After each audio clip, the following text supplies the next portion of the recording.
그 아이를 키우다 보면요, 신기한 것 한 가지가 희한하게 부모를 닮는다라는 겁니다. 이게 뭐 당연한 얘기일 수도 있는데, 그 아이들을 보면 부모를 닮습니다. 그런데 부모님만 닮는 게 아니라 할아버지 할머니도 닮습니다.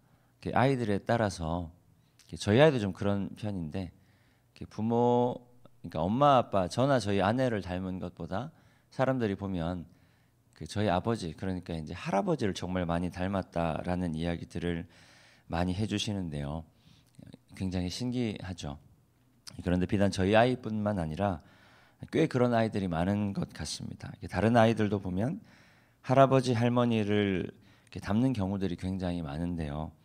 이게 왜 이렇게 되느냐 하면요, 그 유전학에서 보면 그 자식 간에, 그러니까 부모 자식 간에 유전이 되는 것과 유전이 되지 않는 것이 있습니다.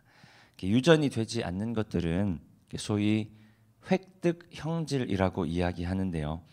한 사람이 살면서 노력을 통해 얻은 것들을 이야기하는 겁니다. 그러니까 열심히 공부해서 얻은 지식, 혹은 운동을 열심히 해서 얻은 체력과 근육 같은 것들은 자녀들에게 유전이 되지 않는다고 합니다.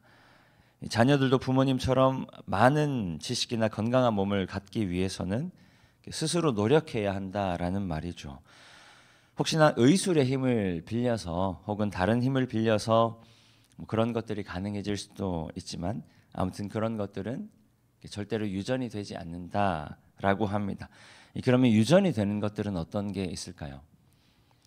피부색이나 혹은 생김새, 눈동자 색깔, 머리카락 색깔, 이제 이런 것들은 부모님에게서 자녀들에게로 고스란히 전달이 된다고 합니다. 그러니까 이런 건 어떤 일이 있어도, 그러니까 부모님이 무슨 짓을 해도 아이들에게 전달이 된다는 거죠. 전달하지 않기 위해서 어떤 노력을 해도 전달이 될 수밖에 없다라는 겁니다. 그러니까 할아버지에게서 아버지에게로, 그리고 또 아버지에게서 자녀들에게로, 그렇기 때문에 아이들은 할아버지를 닮을 수밖에 없습니다. 반드시 유전이 될 것들은 유전이 된다라는 말이죠. 마찬가지로 바울은요, 인간이 가진 죄도 유전이 된다라고 이야기합니다. 인간이 어떤 노력을 하든 무슨 짓을 하든 간에 인간의 죄성은 반드시 유전이 된다. 인간이 어떤 노력을 하든 무슨 짓을 하든 간에 인간은 죄의 지배를 받을 수 없다라는 이야기입니다. 본문 18절 말씀 함께 읽겠습니다. 그런즉 한 범죄로 많은 사람이 정죄에 이른 것 같이 받아 생명에 이르렀느니라. 많은 사람으로 번역된 단어가 판타스라는 단어인데요, 많은 사람이라기보다는 모든 사람이라는 의미입니다. 그러니까 조금 더 정확하게 읽으면, 그런즉 한 범죄로 모든 사람이 정죄에 이르렀다라는 뜻입니다.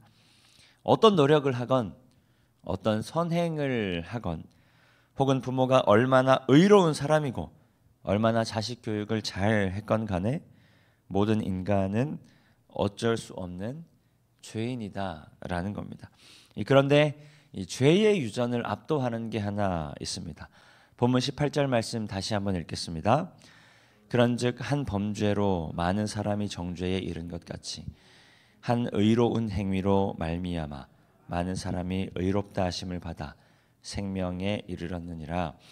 한 의로운 행위로 말미암아 많은 사람이 아니라 모든 사람이 의롭다 하심을 받아 생명에 이르렀습니다. 그러면 바울이 이야기하는 한 의로운 행위가 무엇일까요?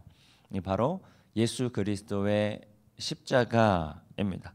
인간의 어떤 노력으로도 죄의 문제를 해결할 수가 없지만, 인간은 어떤 노력으로도 죄된 본성을 벗어날 수가 없지만, 그것보다 더 강한 것이 예수 그리스도로부터 오는 영적 생명의 유전이라고 바울은 이야기하고 있는 겁니다.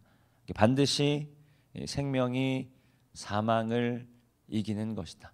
반드시 생명이 사망을 압도하는 것이다. 그런데 20절 말씀이 의문이죠. 율법이 들어온 것은 범죄를 더하게 하려 함이라. 그러나 죄가 더한 곳에 은혜가 더욱 넘쳤나니. 이 원문에 조금 더 가깝게 해석해 보면 사실 이렇습니다. 율법이 끼어 들어온 것은 범죄를 더 많아지게 하려 함이라.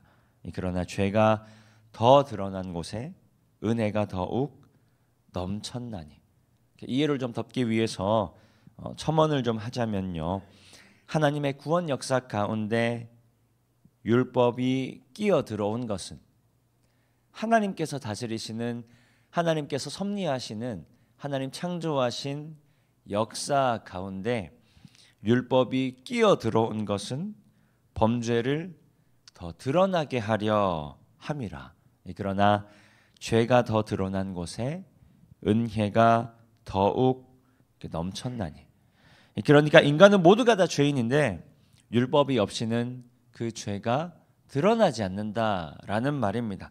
율법이 없이는 죄가 죄인지를 알 수가 없다라는 말입니다. 율법을 통해서 인간 모두가 스스로가 죄인임을 깨닫고, 그리고 그 깨달음이 깊어질수록 예수 십자가를 통한 은혜를 더욱 깨닫게 된다라는 말입니다.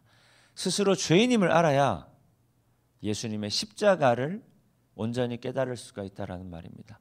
스스로 죄인임을 인정해야 예수 그리스도 그 십자가로 말미암아 우리에게 주신 생명의 은혜를 온전히 누릴 수가 있다라는 말입니다. 본문 21절 말씀 함께 읽습니다. 이는 죄가 사망 안에서 왕노릇한 것 같이 우리 주 예수 그리스도로 말미암아 영생에 이르게 하려 함이라. 결국에는 이런 거죠. 예수 십자가를 통해 우리에게 주시는 그 은혜가 모든 것을 압도하는 것이다.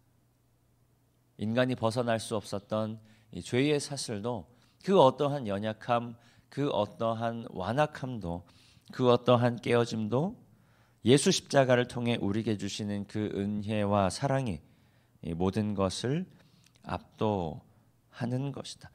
이 바울조차도 어찌할 수 없었던 이 죄의 문제, 마찬가지로 모든 인간이 어떤 노력과 방법으로 해결할 수 없는 것이 이 죄의 문제지만, 그럼에도 그 모든 것을 압도하는 하나님의 은혜가 이미 우리 안에 있는 줄 믿습니다.